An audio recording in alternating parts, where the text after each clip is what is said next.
sudah berada di pembelajaran daring yang selanjutnya di bulan Mei ini ya. Hari ini kita akan melanjutkan materi-materi yang kemarin setelah alat optik ya, sudah loop dan mikroskop. Kita melanjutkan kembali lagi ke konsep pembiasan, tepatnya ada materi tambahan yaitu untuk pembiasan pada prisma. Oke, simak terus pembelajaran kali ini ya. Untuk prisma ya, anak-anak bisa, jadi prisma itu maksud kita itu prisma di sini itu adalah prisma yang digambarkan bangun prisma ya, bangun ruang, sama seperti kalau kita belajar matematika semacam itu. Kemudian dia tersusun atas kaca ya, seperti tampilan prismanya kayak di sini ya, gambar ini di sini. Oke, sudah ya. Sekarang kita akan coba untuk membahas prisma di pembiasan seperti ini, pembiasan prisma seperti ini.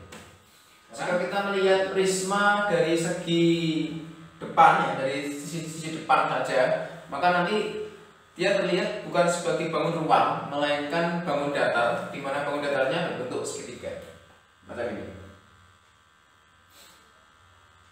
Nah, jadi ini prisma, di sini itu adalah udara, ya, bagian sini adalah udara. Di sini prisma, ini prisma ya, prisma. Sini juga udara.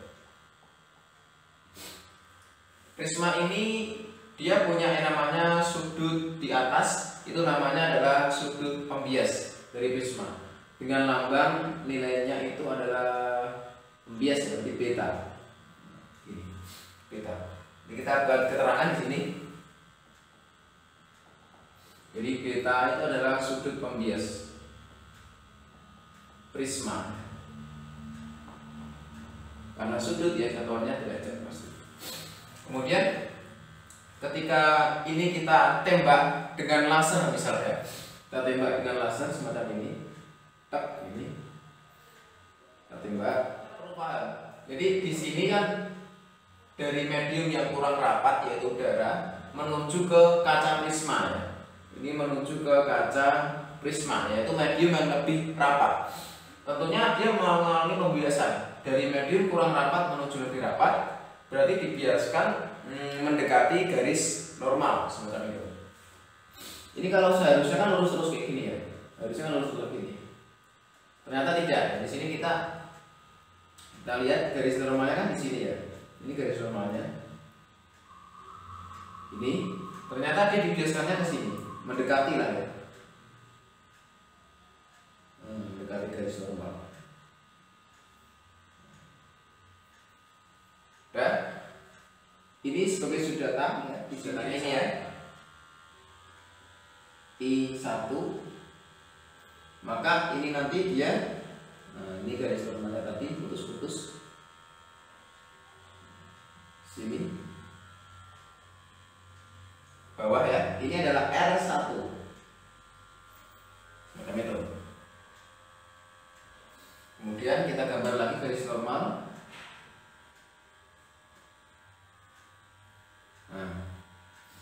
R1 ke sini arahnya. Di sini setelah jadi R1 atau sudut bias pertama, dia akan datang ke titik selanjutnya, di mana sudut bias pertama akan menjadi sudut datang yang kedua, atau kita tulis I2. Kemudian setelah itu dia datang dari medium yang rapat kaca menuju ke udara. Medium yang kurang rapat dibiaskan menjauhi garis normal, berarti ke sini. Garis normal kan yang ini ya, di ke sini. Nah, seperti ini.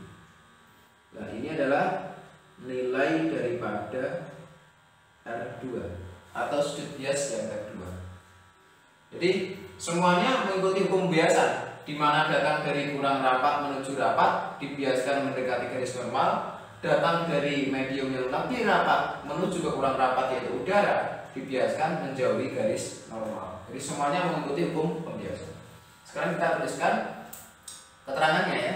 I1 itu berarti sudut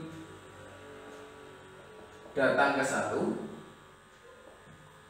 I2 R1 itu berarti sudut bias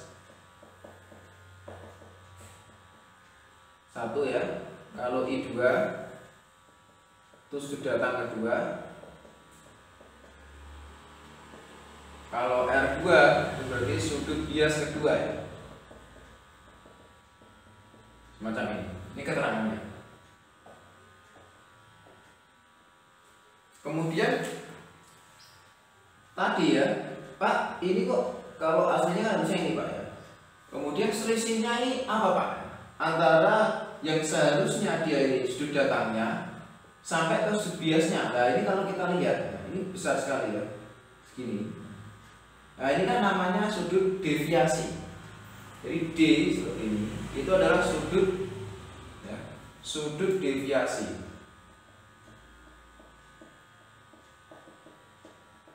Nah untuk menentukan besarnya sudut deviasi, kita gunakan persamaan deviasi.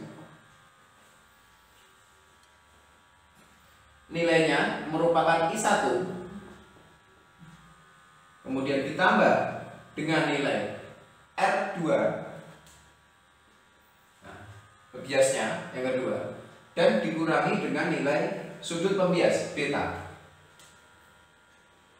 Ini merupakan persamaan untuk menentukan sudut deviasi. Sekarang anak-anak, ternyata sudut deviasi ini juga bisa berada dalam kajian deviasi minimum. Kalau deviasi minimum ya, nanti di mana I1 itu nilainya sama saja dengan R2. Jadi sudut datangnya sama dengan sudut bias.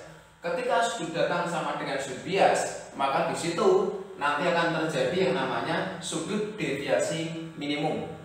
Nah, untuk menentukan nilai sudut deviasi minimum, maka kita bisa menggunakan konsep indeks bias. Di sini untuk nilai deviasi minimum kita bisa tuliskan kaca prisma punya indeks bias n aksen.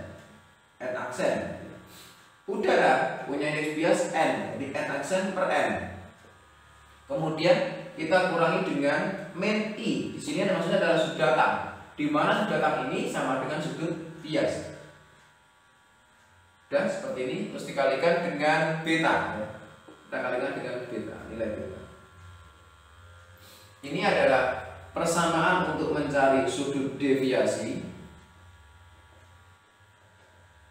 Kemudian yang bawahnya itu persamaan untuk mencari sudut deviasi minimum.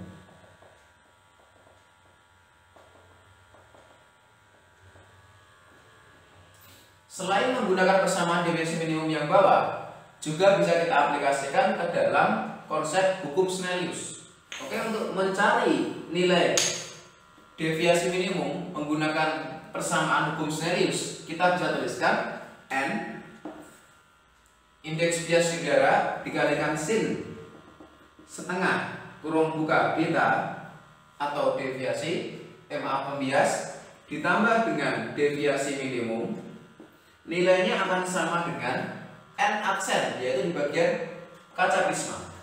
Indeks bias kaca prisma dikalikan sin setengah beta. Nah, semacam ini.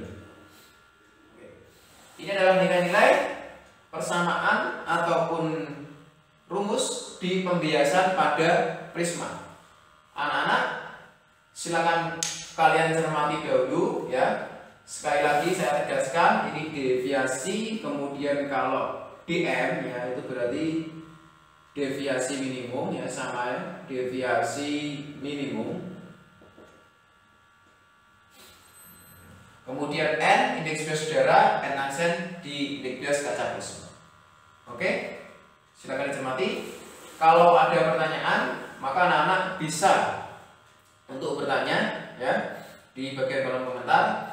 Jangan lupa ada tugas akhir semester 2 untuk bisa dikerjakan, dan jangan lupa untuk mengupload tugas tersebut sesuai dengan tenggang waktu yang sudah ditentukan oleh Pak Arif di Google Classroom, tepatnya di tugas kelas. Semacam itu. Akhir kata saya akhiri. Wassalamualaikum warahmatullahi wabarakatuh.